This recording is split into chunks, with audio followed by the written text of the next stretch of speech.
नमस्ते साथीहरू, आज हाम्रो भान्जाको फेरि मोमो च्यालेन्ज आउँदैछ। त्यसको लागि चाहिँ यहाँ म मोमो बनाउँदैछु साथीहरू। फेरि हाम्रो चाहिँ मोमो रेडी भइसकेको छ हैन। यहाँ छोटो लाएर मोमो चाहिँ दुई प्लेट मोमो रेडी भइसकेको छ। भान्जा र मेरो, अनि यहाँ अचार पनि यहाँ रेडी छ। यो पानी भइहाल्यो, अनि यो चाहिँ यहाँ टाइमर पनि छ, यो पिरो अचार। आजको चाहिँ हाम्रो यो मोमो च्यालेन्जमा चाहिँ एकदम इन्ट्रेस्टिङ के छ भने जसले हार्छ त्यसले चाहिँ त्यो भाँडा सबै भाँडा मान्नुपर्ने छ है। अब चाहिँ मेरो बुढीले 1 2 3 भनेपछि हाम्रो सुरु हुन्छ है त। ल 1 2 3 गो।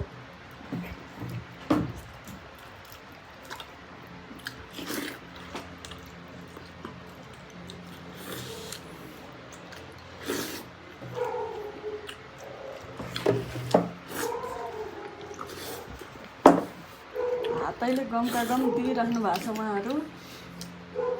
मोमोको डल्ला चाहिँ ठुल्ठुलो छ।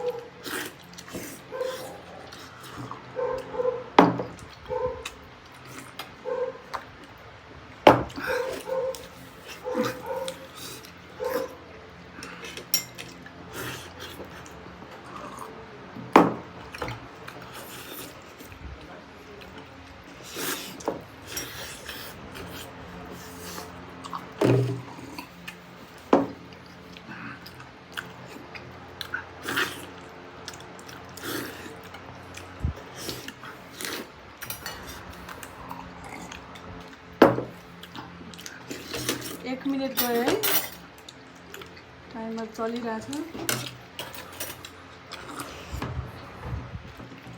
एउटा कचौरामा दुईटा तिनटा देख्न सक्नुहुन्छ।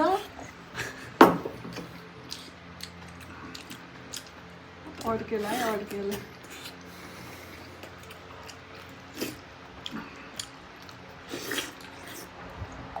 मोमो चाहिँ भान्जाको छिटो सक्यो। अब अचार कस्तो छिटो सकिन्छ हेरौँ। भान्जाले जित्लान् जस्तो। भान्जाले जित्यो है हाम्रो भान्जा। 1 मिनट 35 सेकेन्डमा सकाए है। ल विनर भान्जा चाहिँ विनर भइसक्यो। अब मैले चाहिँ हारेँ, त्यही पनि अब मोमेन्टो छ।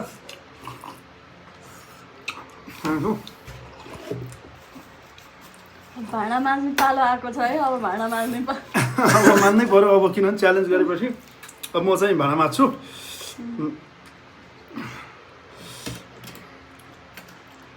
साथीहरू च्यालेन्ज गरिहाल्यो। च्यालेन्ज हारेपछि त अब आफूले गरेको च्यालेन्ज आफैले हारेपछि त भाँडा मान्नु पऱ्यो। भाँडा फेरि कति रहेछ साथीहरू हेर्नु है। अब अहिले मोमो खानेलाई मिठो भएको थियो। च्यालेन्ज हारेपछि त भाँडा मान्नु पऱ्यो। अब आफूले राखेको च्यालेन्ज यसो गर्नु परिहाल्यो। अब यो सब क्लियर गरेर भाँडा टक्क